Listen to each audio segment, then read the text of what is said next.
The March Madness has turned into March Maddening, if your bracket looks like mine, Francis. But whether it be Melo Trimble in Maryland, which I know you watched that game, we'll get to that a little bit later, Villanova going down and with a crying Piccolo player, or flute player. I know that you used to play the Piccolo flute, and you were one of your favorite things. The triangle was mine. The electric triangle, of course. But the big story from the weekend was Bob Huggins, West Virginia University coach.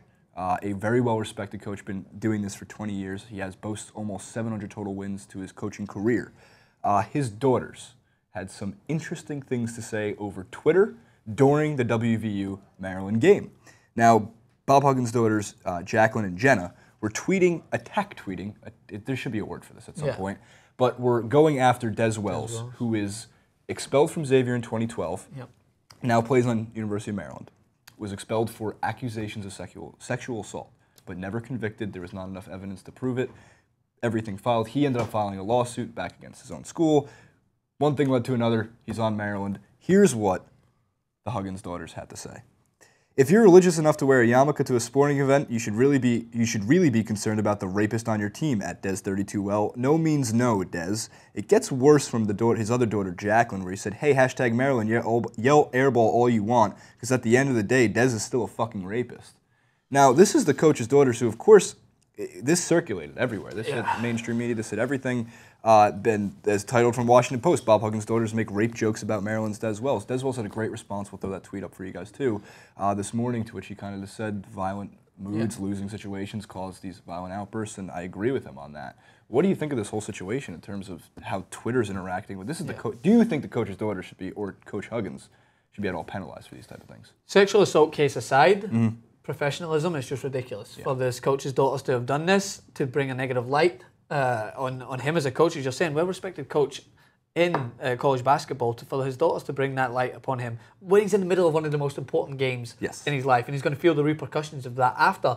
What happened to the tweets? They're deleted because no one wants to be associated with that. No coach in the right mind, no matter what sport you're in or what profession, you just don't want to have that negative light. Everything is monitored in this industry. How do you think that something like that is going to go unnoticed? I think it's just mind-blowing. What I find unfortunate is that I always thought Huggins is a professional coach, and you would just hope that would carry over. Yeah. Unfortunately not. I mean, look, these things with Twitter, they're rapid.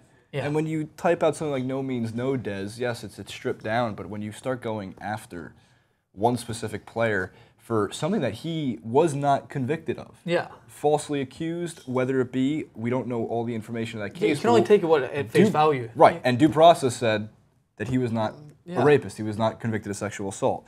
Now, that was one of the major headlines just from that game, and I know you did watch this game where Melo Trimble, the leading point guard for Maryland, went down twice. One after a moving screen, where how the referees missed that call is beyond shocking to me, because that was not a moving screen, that was a moving tackle. So that was possibly the poorest officiating call of this entire March Madness, right up there with the UCLA goaltending in terms of controversy. I know where I stand on that one. But Trimble then, 2-3 plays later in transition, went up to make a play where he wasn't even supposed to be there. He should have been running back to defend that ball. Part of me believes that he was so rocked from that first moving screen that he didn't have his head together. He lands awkwardly, and then his teammate knees him in the head. I know you had some thoughts, too, in regarding what he looked like on the sideline. Yeah, you could tell he was just distraught, and the poor guy, his mother was down there, and you could tell that she wasn't too happy about what was going on. And I don't know whether it was distraught based on the injury as a whole, or the fact that the medical staff did not allow him to go back in and play, because I know myself, playing in a sport when you're out, and you want to go back in, but it's just the injury, especially with the head injury, they've got to take a lot more precautions than you expect, and he wanted to go back in to influence his team. He's only a freshman though. I mean, he's going to have plenty more chances and opportunities. It is disheartening when you're watching your team lose and you know that you could be out there and influencing the game. I felt sorry for him, but as it's happened, like head injuries and the way he got rocked the first one, it was like just a full-blown tackle to him. He hit the floor hard, and in the second instance was just a freak accident. He's down on the ground, and his teammate clips him in the back of the head. Yeah, and that happens. I mean, the same thing happened to Russell Westbrook, where he got clipped by his own teammate, and it ended up denting his face. So hopefully Melo Trimble doesn't have any face dents. But talk about a game where one player makes the difference on that team. Without Melo Trimble, they had nobody to handle the ball. They had nobody to run the offense. And this is across all sports. It doesn't matter what it is.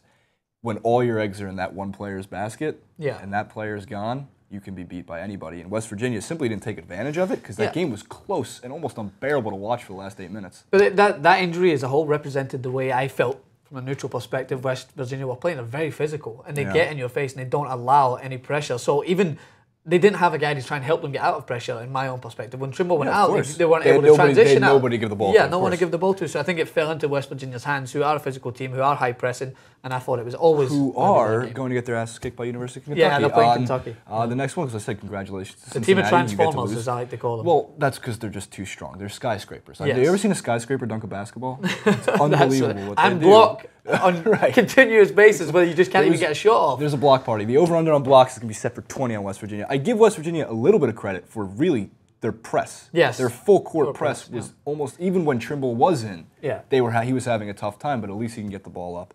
Lastly, Villanova, 1 seed, Kansas, 2 seed, both go down, proving once and for all, again and again and again, this tournament is thin. Yes. There is Kentucky, and then there is everybody else. Yeah. Duke and Wisconsin, sure, they're making some things look easier than others. I still think there's Kentucky, and there's everybody else. That's all it is. Villanova's a 1 seed. They were the first 1 seed to go down. NC State, not too shocking. They out-rebounded them. They played a better physical game. They were running some of the press. It was their NC State first 1 seed defeat in 32 years. NC State, of course, a historic team. They had 2 forwards go off for a nice double-double. They were all over the stat board. They were doing great. But the big story from that game, as we mentioned, was one fan took it a little bit harder than the others. not just a fan. One Francis, band member. One of the band members playing her heart out. Poor soul. The Poor tears soul. running down her face. There's some great tweets and memes. We'll scroll across the screen Yeah, for you. but that there represents why I come out here as I'm a soccer fan, TYT. You know I love it, but this is why I love March Madness, because that right there represents the passion of the sport. This girl's involved as a band member, and she takes it so deep and so to heart that her team's just lost, that she's crying, but she's still out there, she's still strutting her stuff, she's still playing the instrument whilst the tears are flowing. I thought it was brilliant. It's impressive. Yes. It's impressive, but of course now she's going to be the subject of Oh, memes for the memes. rest of the Yeah, of year, course. or as fast as this industry and this in the Twitter world goes. Yeah, I'm already going to use it in my next Champions League tweet. When Messi goes off for Barcelona, this is what Barcelona fans will be like. Do you know who's most happy? Kevin Durant, because Kevin Durant, you're the real MVP. Yeah. He's crying. Now he's replaced by you, the real MVP Piccolo flute Awesome. player. I don't know why I'm calling it Piccolo. I don't know whether it's a Piccolo or a flute. Yeah. I actually don't know the You're just difference gonna between a combine Piccolo. them? So it's a Piccolo flute or a Okay. flute Piccolo, in my opinion. Who cares? Well, tournament moves on. My Final Four is intact, but everything else is a disaster. So, and the last question, Complete how many people do you think in the world chose Kentucky as their number one to win this I'm going to say competition? 90% of the people. Okay. Yeah. Well, I'm not. I'm one of the 90%. There was one perfect bracket going into Sunday's games, and they had Kentucky beating Duke 58-0 in the final championship game, which obviously would have been very interesting way to end the tournament. But I don't think there's any perfect brackets left at this point. I think the leading bracket, good for them, seriously, because you obviously know things that I don't. Regardless, madness continues. Francis, Jason, more madness to go. Sweet 16 starts on Thursday. We're very excited. Don't forget to subscribe. As always, thank you for watching. Facebook, Twitter, all that great stuff. We'll see you next time.